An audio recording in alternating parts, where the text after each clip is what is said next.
In this video, you will see material that may be considered inappropriate or sensitive for you, and discretion is advised. Guys, the movie we are going to summarize today lasts 2 hours and 30 minutes. So give the video a like, put it in full screen, grab something to eat, and enjoy.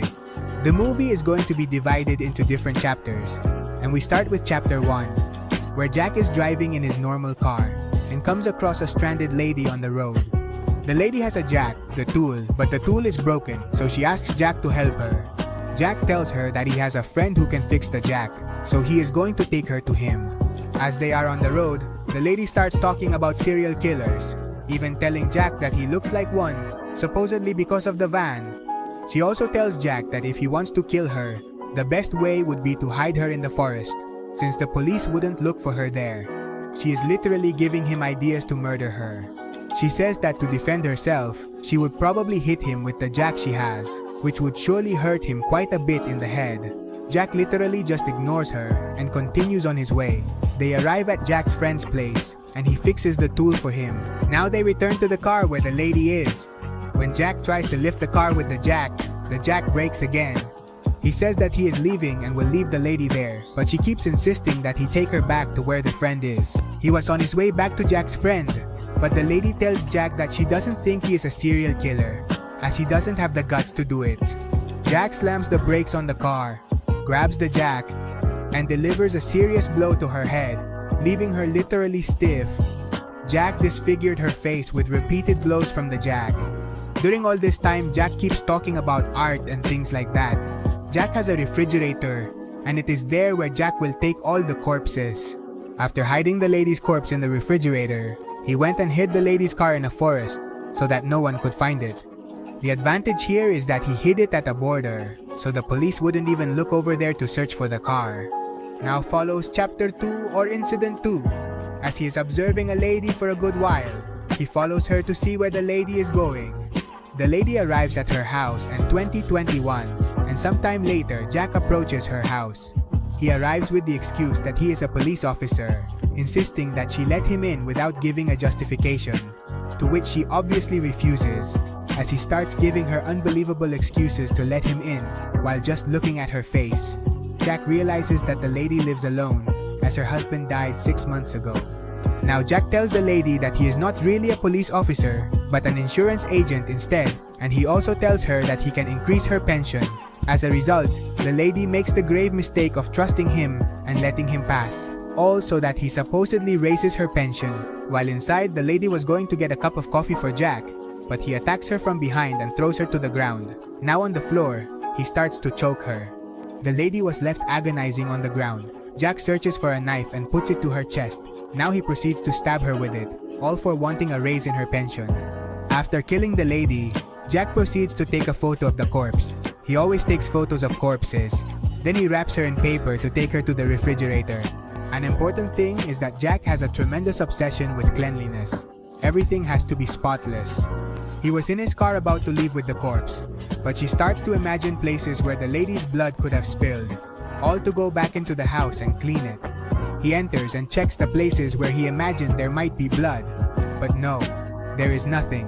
Still, he starts to clean just in case.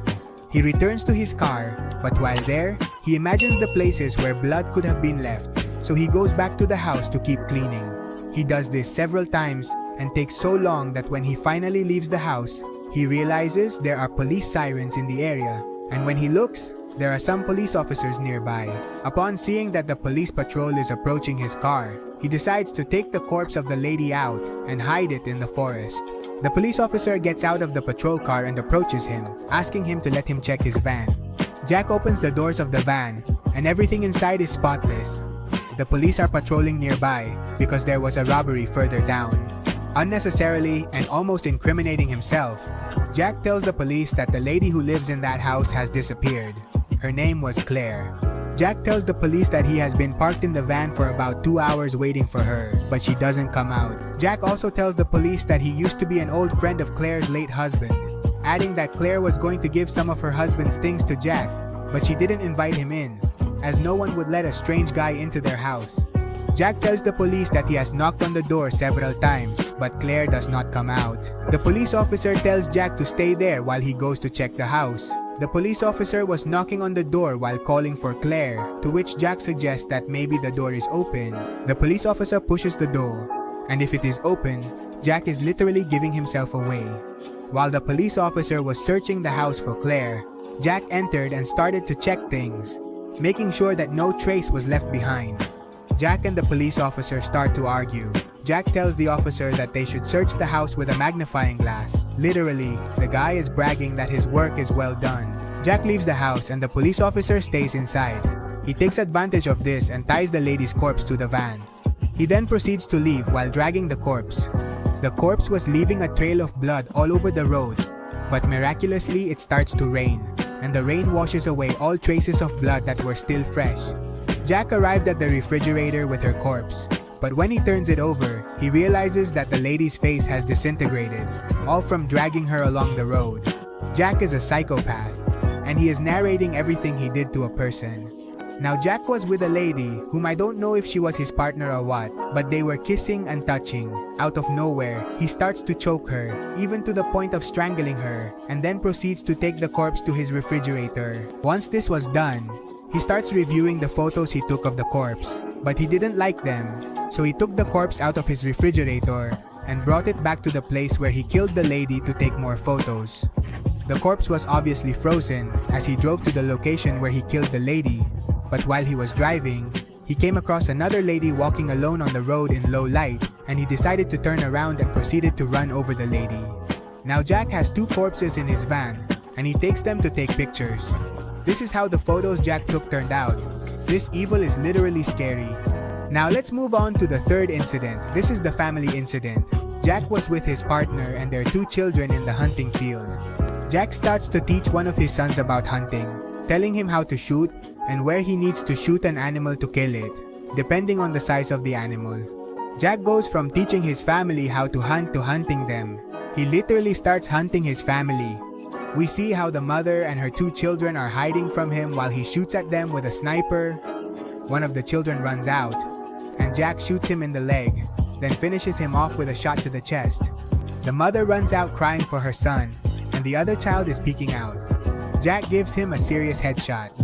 Now Jack is having a picnic with his wife next to the corpse of their 2 children. She is obviously quite traumatized by what just happened.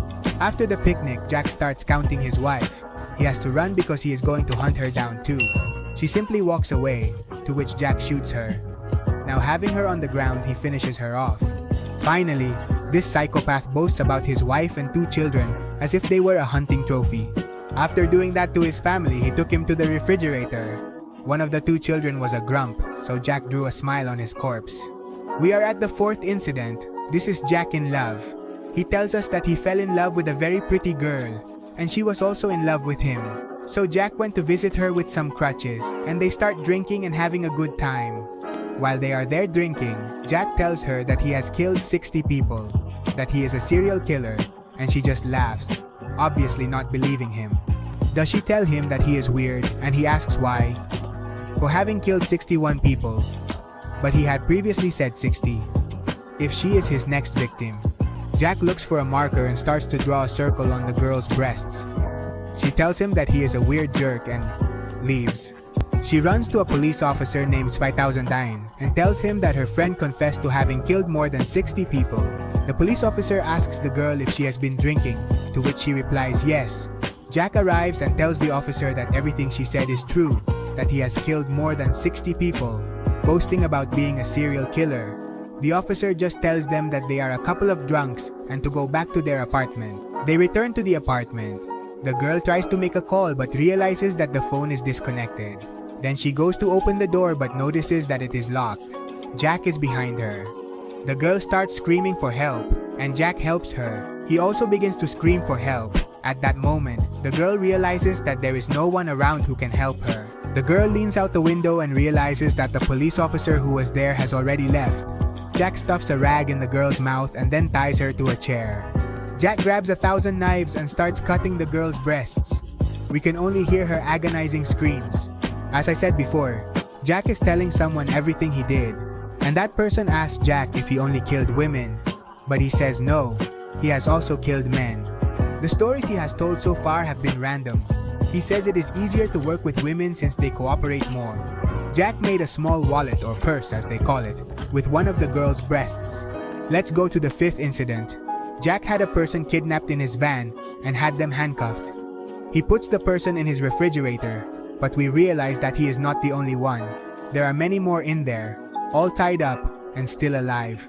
Jack's plan is simply to execute them en masse, that is, to kill them all with the least amount of ammunition possible. Jack goes to a friend's store to buy ammunition, but the friend refuses to sell it to him unless he brings his identification. Jack gets angry and starts yelling at his friend, and finally, the friend asks what Jack wants the ammunition for, to which Jack decides to leave. Seeing how Jack is, the friend decides to call the police. Now Jack goes to another friend and is asking him for the same type of ammunition, but his friend points a gun at him and says that the police have been looking for him and the guy from the ammunition store, all asking about Jack. Now Jack's friend says that the police have been looking for him for the robbery, and Jack is like, WTF, and I stole. For a moment, Jack thought they already knew he was kidnapping people. His friend keeps pointing a gun at him while telling him that he is going to turn him over to the police. When he least expects it, Jack stabs him in the throat with a knife, finishing him off once and for all. A little while later, the police arrive. Jack turns around and without hesitation shoots the police officer with his friend's gun. He takes the police car and returns to his refrigerator, but leaves the police car outside with the alarm on. He was preparing his sniper to kill all the boys with a single shot, but we see that another police patrol arrives outside. Now when Jack was about to shoot with his sniper, someone calls him. He looks back and it is this old man. In the summary, all this time, Jack always wanted to build a house but he couldn't find the materials. Then this old man says, "Hey, why don't you build a house with the corpses you have frozen there?" And Jack says, "Hey, why not? It's a good idea." So he proceeds to build himself a house with the corpses he has frozen there. The old man enters the house that Jack built and then tells Jack to go that way as well. But this is because they are opening the door of the refrigerator and Jack has to escape. Jack jumps into a hole in the middle of the house and we see that they are already starting to shoot at him. Now we see what appears to be the body of Jack and the old man drowned in a lake. Sometime later, we see Jack walking through a tunnel. He asks the old man where this tunnel leads, and the old man tells him that the tunnel leads to hell. Here, when he is in hell, he starts to see each and every one of the things he did. Finally, we see a Jack falling straight into hell. The truth is that the ending was pretty meh. It could have been much better. I don't know. The police shooting at Jack and ending the life of a serial killer. Let me know what you thought of the movie. I will be reading all the comments. Thank you for watching. Like, subscribe by activating the bell, and don't forget to brush your teeth before going to bed.